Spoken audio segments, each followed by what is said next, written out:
Hello students, welcome back Gajanand academy YouTube channel. क्या पढ़ने वाले हैं आज? हम पढ़ेंगे एक्सरसाइज 3.1 से पहले का एग्जांपल नंबर 10। तो चलिए स्टार्ट करते हैं। क्या कह रहा है? अब आपको प्रूफ करना है कि 3 sine pi by 6 sec pi by 3 minus 4 sine pi 5 pi by 6 cot pi by 4 equals to 1 होता है। अब देखो, जब भी आपके पास ऐसे सवाल आ जाए जहां आपके पास डिग्री यूज हो रही हो, देखो अगर आपको नहीं पता है तो मैं आपको यहाँ क्लियर कर दूं। हमने जो टेबल बनाई थी उसमें 0 डिग्री, 30 डिग्री, 45 डिग्री, 60 डिग्री और ये आपके पास 90 डिग्री, इनकी वैल्यूज क्या होती है आपके पास? यहाँ होता है पाई बाय 6, यहाँ होता है पाई बाय 4, यहाँ होता है आपके पास पाई बाय 3 और यहाँ होता है पाई बाय 2। तो आप ये थोड़ा दिमाग में रखना। और क्या ध्यान रखना है आपको? देखो मैं कैसे करता हूँ इन सवालों को। मैं इसके लिए जितने भी सवाल हो, मतलब साइन थीटा के, कॉस थीटा के, मतलब जिनमें 45 60 इस तरह की वैल्यू हो, तो मैं पता है सिंपली क्या याद रखता हूँ। मैं सिंपली याद रखता हूँ साइन की वैल्यू। साइन 0 डिग्री पे कितना होता है? 0। हाफ होता है 1/√2 होता है, √3/2 होता है, 1 होता है। बस इतना याद रखता हूँ। और जब भी कॉस होगा इसको पलट दो। जैसे एग्जांपल देता हूँ, जैसे जब भी मैं आपसे साइन 30 मांगू ना, तो वो साइन 30 किसके बराबर होगा? कॉस 60 के बराबर होगा। बताओ समझ में आ रहा है नहीं आ रहा है?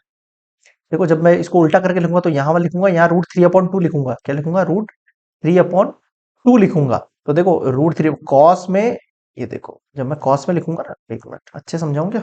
चलो चलो, इसकी ट्रिक बता देता हूँ मैं आपको, जो हमेशा काम देगी। आपको बार बार टेबल बनाने की जरूरत नहीं है, आप दिमाग से मतलब मन में ही अंदर ही कर लोगे इसको सॉल्व। जैसे देखो, जब कॉस कैसे लिखोगे आप? 1 लिखोगे, √3/2 लिखोगे, फिर 1/√2 लिखोगे, फिर 1/2 लिखोगे। ये इजी है वैसे तो, लेकिन एक बार तरीका देख लो आप, फिर आपको सारे सवाल में दिक्कत नहीं। अब देखो 30 डिग्री के अंदर भी ये है और 60 डिग्री में भी ये है। 60 डिग्री में, यानी कि मैं कह सकता हूँ साइन 60 डिग्री का जो वैल्यू है ना, किसके बराबर है? कॉस 30 डिग्री के। बताओ समझ में आ रहा है कि नहीं आ रहा है? क्लियर हुआ? और साइन 30 डिग्री का जो वैल्यू है ना, वो कॉस 60 डिग्री में बराबर है। और 45 पे तो होता ही है 1/√2, 1/√2 सिंपली। और क्या याद रखना? देखो और आप याद रखना इसमें टेन की वैल्यू। टेन के लिए क्या याद रखोगे आप? टेन के लिए 0 डिग्री पे क्या होता है? 0। एक तो ये याद रख लेना, समझ गए?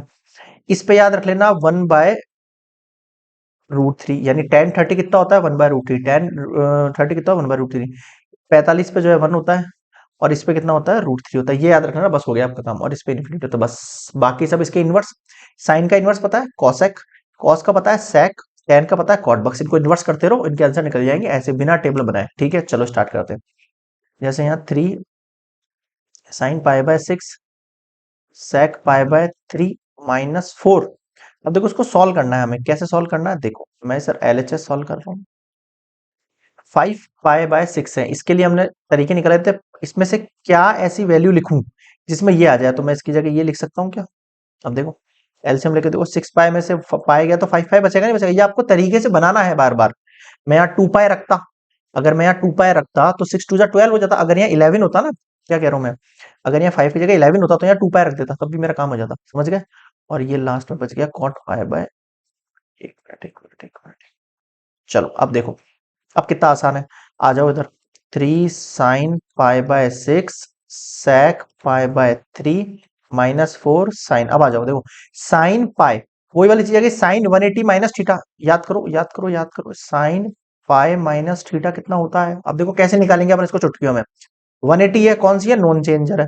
तो नॉन चेंजर के लिए मैं साइन थीटा का साइन थीटा पुट कर देता हूँ। कर दिया मैंने। अब आ जाओ साइन पे, माइनस थीटा है। पाई में से माइनस थीटा तो कौन से क्वाड्रेंट में गया? सेकंड क्वाड्रेंट में। कौन से क्वाड्रेंट में गया? सेकंड क्वाड्रेंट में गया। सेकंड क्वाड्रेंट में ए एस, साइन पॉजिटिव बाकी सब नेगेटिव, तो पॉजिटिव की वजह से ये पॉजिटिव रहेगा। ठीक है, तो ये -4 तो इसका है, और इस साइन का कोई साइन नहीं रहेगा। ये साइन बाय π/6 का 6 निकल जाएगा, और ये कॉट π/4। अब आप करो सॉल्यूशन। अब देखो π/6 को क्या कहते हो आप?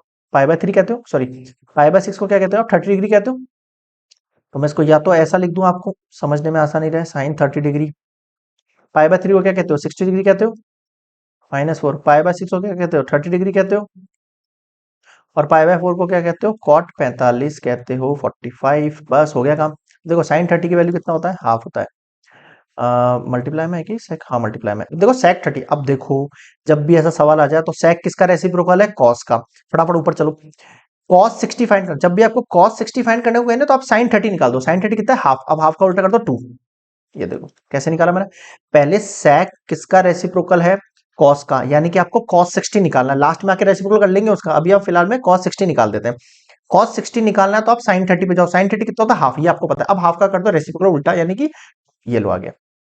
-4 साइन 30 का वैल्यू फिर से हाफ, कॉट 45 कितना होता है 1, बात खत्म। अब काटो, 2 से 2 चला गया, 2 से 4 चला गया 2, ये कितना हो गया 3 माइनस, और ये कितना हो गया 2 1 जा 2, आंसर कल के आ गया 1, और ये आ गया आपके पास आर एच एस। देखो सवाल छोटा सा था, चाहता तो मैं इसको फटाफट कर सकता था, लेकिन उससे आपके कंसेप्ट नहीं बनते। अब आपके कंसेप्ट बन गए कि यार ऐसे ऐसे अपन को स्पीडली फटाफट से फास्टली करना है सवालों को, एक बार प्रैक्टिस हो जाएगी तो आप फटाफट कर लोगे चुटकी में, ठीक है। आज के लिए इतना ही, मिलते हैं नेक्स्ट वीडियो में नेक्स्ट एग्जाम के साथ, तब तक के लिए गुड बाय।